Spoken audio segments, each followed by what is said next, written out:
How you doing? It's the Butcher here, and today I wanted to make a video showing off every Uber unique, all their stats, giving a quick kind of overview and review of them after using every single one, some of them on multiple characters, and tell you guys my thoughts.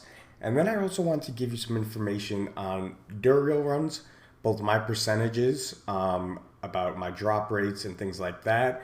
And then also just a little bit on how I was able to get so many mats, because I will tell you up front, this number is not quite perfect because I wasn't counting at the very beginning, but I've estimated, and it's somewhere in this ballpark within probably about 20 to 30 runs, no less or no more, about 1,560 runs to get every single Uber unique in the game. And that's not including, obviously, you can see at the bottom here, duplicates. So just to go over those runs, what I got. So I have 5 Harlequin Crest, otherwise known as Shaco helmets, as you can see. I have 4 of the Andariel's Visage, so that's 9 helmets, which is kind of crazy. 2 Doombringers, 2 of the Ring of Starless Skies, and 2 of the Melted Heart of Selig amulet, and then 1 Grandfather and 1 Ahavarion Spear of Lycander. So that breaks down to, I did the math. Again, it could be very slightly off, but it's pretty accurate. It's just a smidge under 1.1% drop rate for Uber Uniques for myself. So I kind of said this in a previous video earlier in the season. I still kind of stand by this. I know the initial testing was done. I think it was mainly done by Rob and his group. They did something in the range, like between them all, like 4,600 runs, and it was right around 2%. Between myself, obviously, smaller sample size, but also I have plenty of people that I've played with and know that have done, over 1,000 runs, 2,000 runs themselves. I believe that drop rate is a little bit high if you're going in expecting one every 200 runs. I think that number is much more likely between 1.5% and 1%, probably somewhere in between there, I would think. I don't really think it's higher than 1.5%. So I think people expecting one every 50 runs, I think that might be a little bit off. So as far, again, we will never get the actual number on this. I know they did a bunch of runs come up with a 2% number. Maybe I'm wrong. That could be right. But just from my testing and or my runs and then talking to other people, that's kind of where I think the percentage is. I don't think it's quite as high as 2%, like a lot of people initially thought, which I think has led to a little bit of disappointment for people kind of expecting one every 50 runs. And it should obviously be known by, just because you do 50 runs doesn't mean you're guaranteed one. There's no like bad luck kind of protection type of system in place.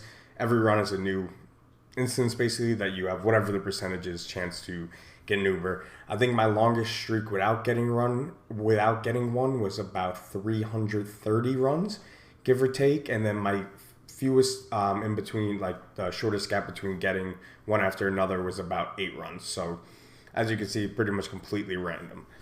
So that's just a little bit about my experience and the numbers I kind of got from my Duriel testing and talking to a lot of other people. That's where I think the numbers at, and people should more realistically expect to be getting one between 75 to 100 runs, in my opinion, or 70 to maybe like 90, give or take, is more realistic in my opinion.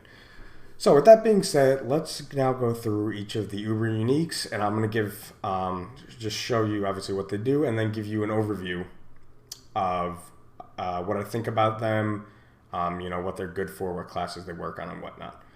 So let's start with the Harlequin Crest. I'll probably also give them a number rating out of 10. The Harlequin Crest, otherwise known as the Shaco. So this, I would say, is the best Uber unique in the game across all classes. So this gives you 42 all stats, which is actually much higher than the normal max roll you can get, which is 28 on a helmet. It gives you 2292 max life, 18.5% resource gen, and 10.5 cooldown reduction. You cannot normally roll resource gen on a helm, but in this case you can. And then that is the max cooldown reduction you can roll on a normal helmet. And then the additional bonus is you gain 20% damage reduction, which is massive, In addition, you gain +4 ranks to all skills. And that is huge, not only for ranks to like, well, as you can see this build, I'm actually using 2 core skills, but specifically my Hammer of the Ancients. It's massive for getting a ton of bonus damage, but it's also, you actually see I have nothing equipped here, and that's because when I throw this on, I'm actually using Challenging Shot there, but I'm putting no points into it, which allows me, and again, this happens with the other classes as well, allows me to put that point I would have been using there into something else. So this thing is great. I mean, I'm going to give it a 9.5 out of 10. The only reason it's not a 10 out of 10 is because there is no total armor on a helmet. If that all stats was total armor, it would be an easy 10 out of 10 without question. It's still absolutely incredible. It would probably be too good if it had total armor, because the problem you'll find is if you want to pair this with Tibalt's Will, that really only leaves you with 2 spots to get more total armor rolls, and then a lot of times you don't want that on your amulet, or you want to use either, you know, like a Melted Heart or Banished Lords or something like that. So that is the only thing that takes away from this, and that is why it's not a perfect 10 out of 10. With that being said, though, this can be put on every single class and be utilized by pretty much every single build that does not require a unique helmet. So pretty much everything outside of the Tornado Druid that requires the Tempest Roar. Pretty much any other build, this is best in slot for. It's just so good. The damage reduction is huge. It's basically like getting a free might aspect, and you don't even have to use basic skills. Like, I am not using basic skills in this build. And it gives you +4 ranks to all your skills, which is nuts. And it helps open up some, you know, a little more build variety too, with you being able to take some points out and put them in other places. So this thing is awesome. I was lucky enough to get 5 of them, which most people don't get. This is one of the rarer drops from, you know, talking to people. I do think they actually have slightly different drop rates, and it's not, you know, completely representative in mine, but from, again, other people and what they've gotten, this seems to be one of the rarer ones that drops. But for me, it was actually my most common. Next up is the Andariel's Visage. This was actually the first one I got, and so I have actually made a showcase video as well too, showing off their actual effects. This is more just in kind of me talking an overview video, but this was the first one I got. I did make a review on this. I did also do one for the Doombringer, and I did one for the Ahavarion. I believe that's it. I think I also did one for the Grandfather as well too, although that one's a little tougher to show off because it's kind of just a stat stick. But anyway, so there is a specific video dedicated to this. So this helmet, it's very unique for really one reason, and we'll get to that in a second, but it gives you 27 to all stats, and again, this is fully maxed up, leveled out. So already that's a significant, you know, kind of bump down from where the Shaco is. You get 15% attack speed, which is nice, and that's overall attack speed, not just basic like you can normally get on a helmet. 90% poison resistance, which is an insane amount. It normally only rolls up to 60, but usually that's kind of overkill, to be honest. And then the real unique part about this isn't even the really aspect portion of it. It's the 3% lifesteal, which is pretty nutty. I've tested it out both on a Hoda build and a Twisting Blades build to kind of see, because one, Hoda's obviously very slow, you know, probably every second or so you do a smash, whereas Twisting Blades you're attacking however many times you possibly can a second. So testing those both out, and people have done testing on this. Does not appear to be a 3% lifesteal at all. If you want to look more into that, I have not done the testing myself. It's more like people estimate to be like a 0.3% lifesteal, so it's definitely not as impactful as it's stating. However, it's still absolutely noticeable. I particularly noticed it, honestly, more. It worked on both, but I actually noticed it more using like Hoda, like a big, not that this is the biggest AoE attack, but more of an AoE attack compared to like Twisting Blades and the Puncture combo, which is more, you know, not really single target, but isn't, you know, hitting. You're not getting that huge lifesteal at once, and I think that's because that lifesteal value is not 3%. It's more like 0.3 that I was able to notice it much more, at least in my opinion. And then the special aspect here is you have you have a lucky hit up to 20% chance to trigger a Poison Nova that applies just over 15,000 poison damage over 5 seconds to enemies in the area. And this does trigger pretty often if you have high lucky hits, specifically with like a rogue class or throwing a lot of hits. But the poisoning damage isn't a ton. However, if you have things like there's certain druid builds where the more enemies you have poison, the more damage you do, things like that, it can be helpful. Overall, when I first made my video, I think I said it was the second best one when I first made it. And, you know, Uber uniques are kind of new because no one really got them. I said it was second behind the Shaco in terms of which you would like to get, specifically because of the life leech more than anything. But now that I've used it, this is probably, I would rank it 6 out of 7, I think. It's still really good. It's still going to work. It's, you know, better on some builds than others. It's definitely like, if you're running like a sorcerer or like a necromancer, I don't really see the value in this, or like even a barb. So it's really only rogue and druid that I really see it useful on. It's good, but a lot of times, again, you don't have total armor on here, which is just a huge thing you're sacrificing when you're trying to use other gear slots, especially this season with how powerful Tibalt's Will is and the fact it doesn't have the total armor roll on here. So for me, I would give this a ranking of probably about a 6 out of 10, and I would also probably rank it 6 out of 7 out of all the Ubers in the game. So next up, we have the Doombringer. This is a one-handed sword. And these two can be used, the helmets can obviously be used by all classes. The Doombringer can only be used by the Barbarian, the Rogue, and the Necromancer. So, this thing is interesting. So, I did actually make 2 videos on this. One was a showcase video, and then I actually did more in-depth testing on the specific aspect of it, the lucky hit, that has a 25% chance to deal about 9,000 shadow damage to surrounding enemies and reduce their damage done by 20% for 5 seconds. So it's hard to actually tell the reduction because it's hard to get that testing, but I was actually testing out how it actually spreads, and it appears the enemies need to be like super, super close together. If you want to check out that video, like they basically have to be like touching each other. So when it says surrounding enemies, I think it's a little bit misleading. It should say like very close enemies because they really have to be really close.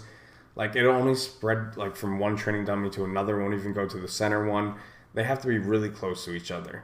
So this effect actually isn't as good as I initially thought. However, if, like, you're doing Abattoir Zero and they're all bundled up, you're probably hitting a lot of them for it and getting that shadow damage, which helps some builds. And then, more importantly for most builds, is the 20% reduction to damage done. So that's still good. But besides that, this thing is an incredible, actually, defensive weapon, if that makes sense. You do get a nice boost to your damage, 26.2%. You do get a nice boost to your core skill damage, basically 30%, 29.2%. But the real things that come in are the insane 41.4% max life and the up to 5% chance to heal for 1,500, which is a very nice chunk, but it's really that 41.4% max life, which is nuts. So obviously I don't have a lot of stuff equipped here, so my max life is pretty low right now at only just under 11,000. But if I just equip this, even with that, I'm still gaining, 4,500 life, and then the more life you stack onto that effect is actually going to get greater. I think I've reached like close to 7,000 almost added life with this thing, with specifically the barb and adding on a bunch of health things, including the next one up, the grandfather. So this thing is good. The necromancer did not like it on. The barb I think it's very good on because you have so many weapon slots, so you're able to get in your different aspects and you don't have to sacrifice too much, and you're able to get that huge life increase, especially with how powerful Overpower is, which helps your damage action that way as well too, and then also that lucky hit chance as well. And then on Rogue, it's also very good as well too for that huge boost in life, and again spreading that shadow damage around because it helps the Rogue basically be less squishy. That being said, because the aspect doesn't work as well as intended, or as well as I thought it would work, I guess I should say, maybe that is how they intended, I'm going to give the Doombringer a 7.5. It's very good, but you do have to give up a weapon slot for it. It is a sword, so like specifically a lot of times on a rogue, you want to be using daggers in those slots. And then even for like builds like this. So right now at this point in the game, like I would prefer this like if it was a mace, but it is very good defensively. I do think it does lack some, offensive attributes to make it good. Maybe if that lucky hit the lucky hit for the heal was another offensive attribute, it would probably bump up the score probably closer to a 9, honestly. But the way it sits now, I'll give it an 8. I'll bump it up to an 8. It's still very good, especially if you need more defense, which can be at a premium, especially doing top tier content like the Abattoir of Zir. So moving on from that, we have the Grandfather. And this one took me forever to get it to drop. I think I was about 1,400 runs in just on Barb and Necro, which are the only 2 classes that can actually use this, to get it to drop, and I finally did, and it was my second to last one, the last one being the Ahavarion, because I wasn't using a class that it could drop for. But like I said, this can only be used on the Barb and Necro, but this thing is incredible. So, it's basically a giant stat stick, but with that being said, specifically for Barb, it's better on Barb than it is on Necromancer, although it is still good. I tested out some Bone Spear builds, and it pretty much comes out net equal with using a regular two-hander, with using Bone Spear in terms of damage, but you do get, as you can see there, one of the affixes on it is the 4,500 max life, so it's kind of a no-brainer just to use that instead if they're doing the same amount of damage. But this thing is amazing on the Barb specifically, because of that max life, because of the all stats, because of the damage.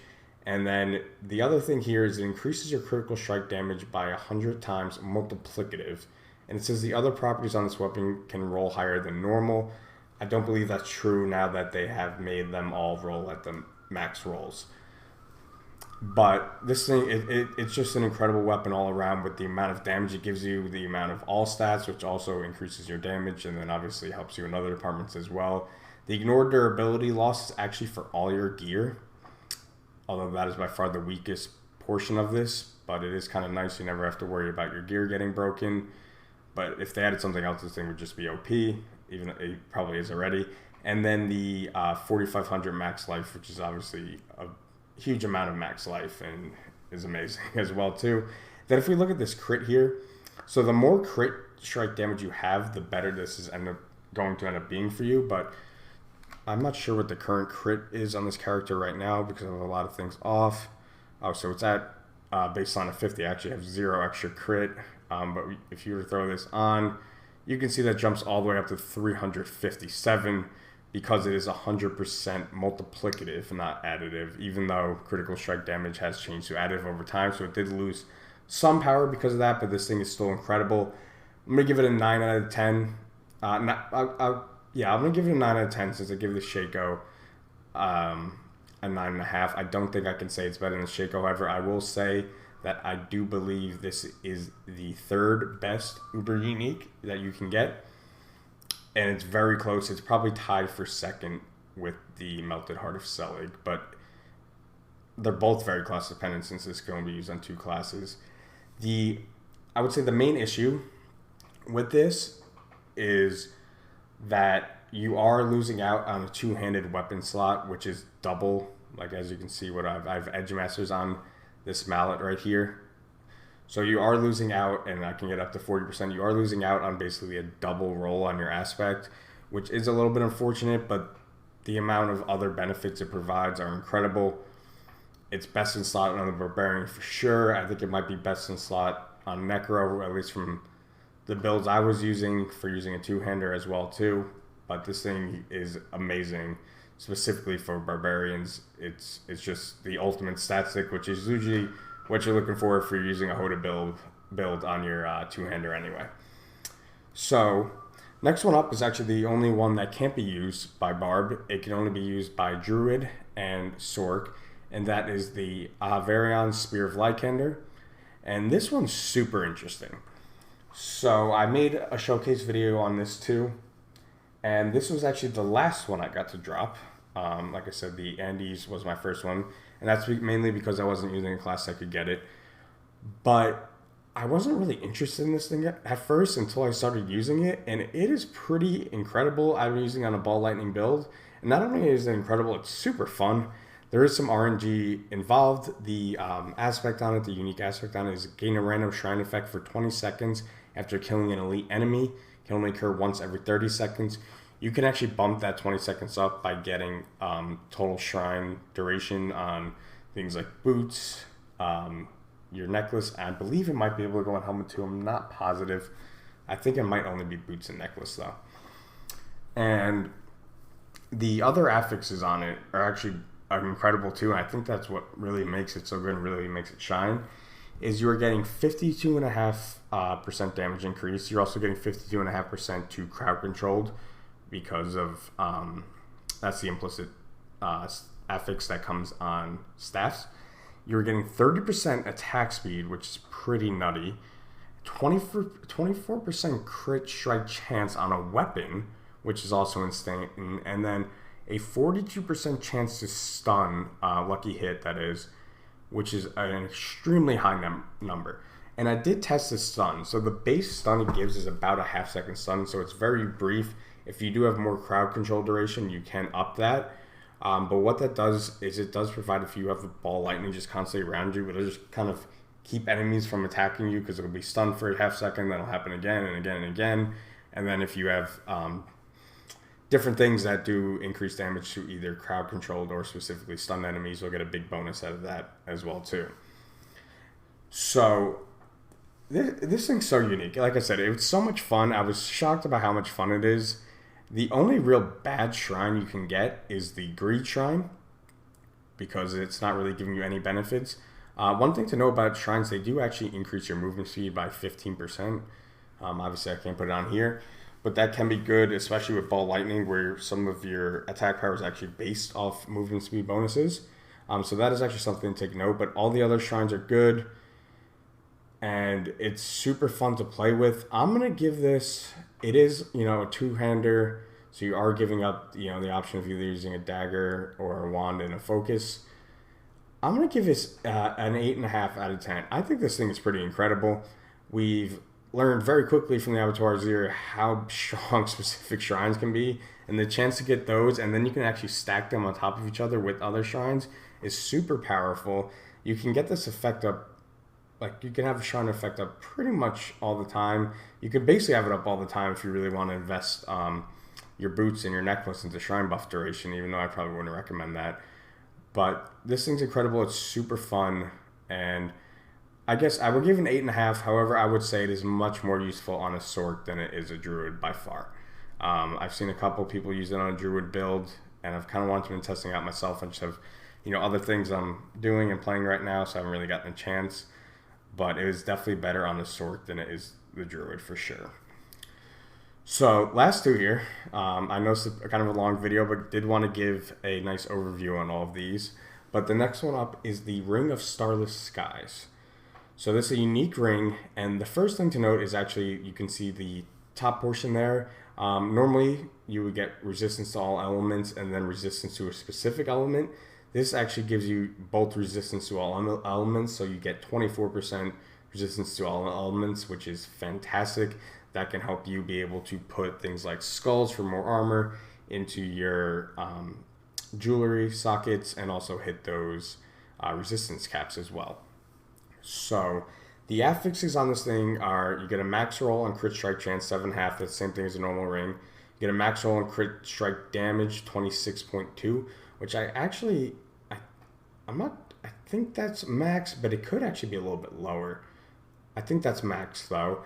You get a max roll on lucky hit chance at 9%, and then you're actually able to get core skill damage on a ring, which is very nice because that's not something that can normally roll on a ring, and you get a nice 29.2% bonus to that. And then its unique aspect is casting a core skill reduces the cost of your core skills by 12% up to a maximum of 40%, and that resets upon using a non-core skill. So The last part is really the kicker with this thing. So it resets upon using a non-core skill. So you have to rely on a build where you're just constantly spamming core skills and not really worrying about anything else. So the one that comes to mind, it's the only build I've actually really ran this on and found a need to run this on, is Bone Spear. And that is also paired with the Sacrilegious Ring, and that doesn't count as casting the Corpse Tendrils and the Corpse Explosions. So that is why that works so well in tandem. The problem is, for pretty much any other build, though, you are going to be casting other skills, and you are going to be resetting this pretty often. Metamorphosis, also this is a Season 2 specific thing. Also, though, if you damage an enemy, it will reset this as well, so that is a bit unfortunate. I have used it some on a Pulverized Druid. Works okay, but there's just better options, and you lose, obviously, an aspect slot for your rings, which is pretty important. So this is an interesting one. It can be good on very specific builds where you're just spamming core skills. However, I'm going to have to probably give this a, honestly, 5 out of 10. I think this is the weakest Uber Unique. It's just, the rolls on it are great. It's just you're giving up a ring aspect space for something that is not beneficial to a lot of builds. And even sometimes you want to be using more resource. For example, if you're using Banished Lords, you would actually not want this. And that has become a really powerful thing in Season 2. So in the current state right now, I think it's very build specific. And even so, you are losing out on a ring aspect slot. So I'm going to give it a 5 out of 10, honestly. I think this is the weakest Uber Unique. It's still Uber Unique. It's not bad. And again, I should have mentioned this before. I'm kind of grading these on an Uber Unique scale. And that scale kind of includes kind of best in slot gear, like for regular gear. So I'm going to give this a 5 out of 10. Personally, I think this is the worst Uber Unique. So finally, the Melted Heart of Selig. Probably the most interesting one. Because before people got their hands on this thing, everyone kind of assumed it was trash, myself included. Because reading over it and like what it did, I'm like, well, this doesn't really make any sense because it's giving you max resource and core skill damage, but it's draining your resource. So how does that work? I was like, do you want to use this on something like an Infinimus, which you can actually, where you're not using your resource very much? I was like, how does this work? So people, what they basically found is you can essentially make yourself immortal with this thing, which is why I think I was going to say it's probably tied, or I was going to say it's probably second, very close to the grandfather for the second best Uber Unique in the game. Because, and they are changing this, unfortunately, because I don't think they expected people to be able to do this. But you can basically make yourself immortal. It works best on the Barb. It works also on Sorks, and you can use it, like I said, on something like an Infinimus, or another class where you're not actually using resource, but most other classes are, and they're not generating it in the same ways that specifically Barbarians are, and even Sorks are. So Barbarians, if you are using things like Shouts and stacking a ton of resource gen, you can stay at, max resource at all times. And if you have a bunch of DR built in there, it'll just take a little bit away from your resource. You'll knock it back up. Like for me, it's actually switching weapons that gains me resource. So it'll go down to about 3/4. It'll pop back up. I just stack a bunch of max resource and I'm immortal basically. I can't die. Never end up dying. It's absolutely wild, this thing. So as far as what do I think of this? It's kind of tough because, like I said, it's I should mention exactly everything that comes along with it. So it does give you 27 all stats, which on an amulet, probably not the best thing. Again, core skill damage is nice. That's not something to typically roll on an amulet. Damage while healthy is fine. The way this works, though, a lot of people play it low life, but I actually don't, so it actually does help me. And then 18.5% resource gem, which is actually very important while you're using this because you need to stack resource gem. And then, like I said, the unique aspect on it is you gain 30 maximum resource, so that's just right off the bat, which is nice. And then whenever you take damage, you drain 3 resource for every 1% life you would have lost. So, as you can imagine, if you take a hit that, let's say it does 60% of your life, right? It would drain 180 resource. I can easily stack my barb up to have, 240 up to like 260 if I like go for all of them, give or take. So as you can see how that, that basically makes you immortal, like I was saying.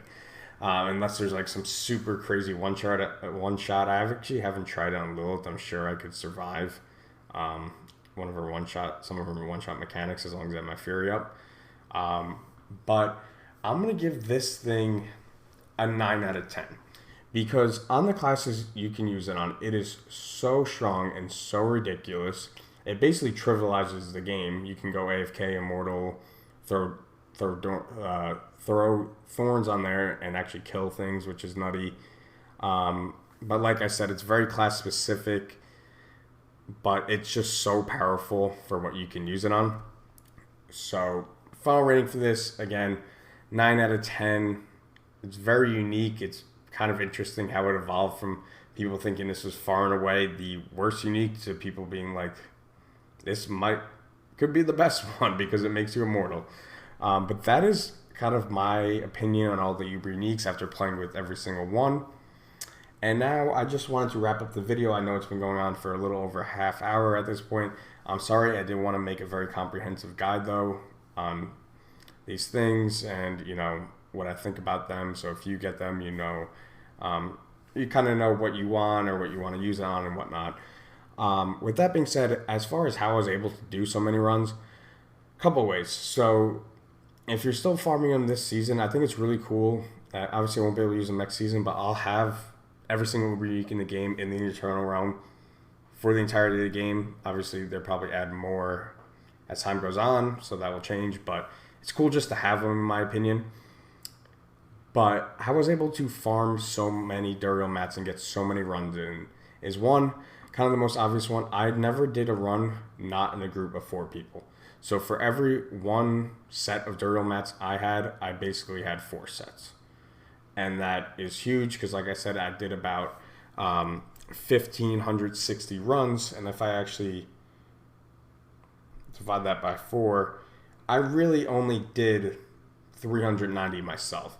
So it is very punishing for solo players, and that kind of stinks. And I'm typically a solo player, but I went in Discord groups and was able to get a group together every time. I like to wait until I had at least enough for 10 runs, so that's 20 shards and 20 eggs. And what I did is I farmed the hell out of Helltide whenever it was up. I would go in there and I would use multiple characters as well too, so I was able to get a ton even pre-patch, even before they changed it to 5, and now it's actually much easier to come by. But even pre-patch, I was able to get a ton. I was getting like 20 per Helltide by just going as fast as possible, putting everything you could in your class to make it as fast as possible, and just taking an efficient farming route. It's not rocket science. It's not rocket science for the whispers or for the shards or the what are they called before that? The living steel. It's not exactly rocket science. What I was doing for the whispers though is pretty easy. So one thing, obviously, these events are great. Every hour they pop up, and just do it as quick as possible. That'll give you enough for one set to trade in. And then you always want to do, I was doing a lot of Legion events, and then the world boss, there's actually one coming up in 12 minutes. I'm doing them not only because they provide you whispers, but there's also a very good chance that those, I forget what they're called, grotesque something, they spawn after, and they'll drop mats. So you're able to not only get the whispers, but you're also able to just get mats straight up from them. And then what I would do is, again, I did on multiple characters, but I would go through these little areas, and I would not do the events ones because they took too long.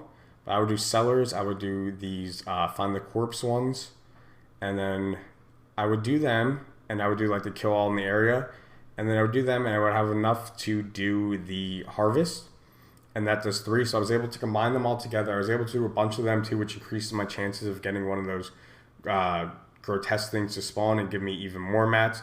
And I was able to just do that all again, pretty much do them all across the map. And once I did them all across the map, or ones that I thought I was efficiently, I would switch to another character and do it again. And that's basically how I was able to farm so many myself. The other way I was able to do it is while I was doing my Duriel runs, I was paying very close attention to my gear. Specifically, and even while just playing the game and running around, but specifically yellow gear.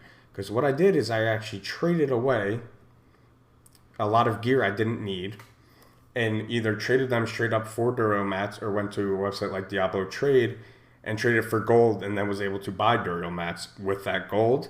And then also the Tree of Whispers gives you a ton of gold as well too. So as soon as I got above a certain point where I felt comfortable, like I had enough gold, I would spend that every time. Like I did a bunch of Tree of Whispers. Every time I got enough to buy, a decent amount, I would buy more Duriel mats. And then every time I was finding good gear, I was either, typing in the trade chat or I was going on Diablo Trade and actually selling it myself.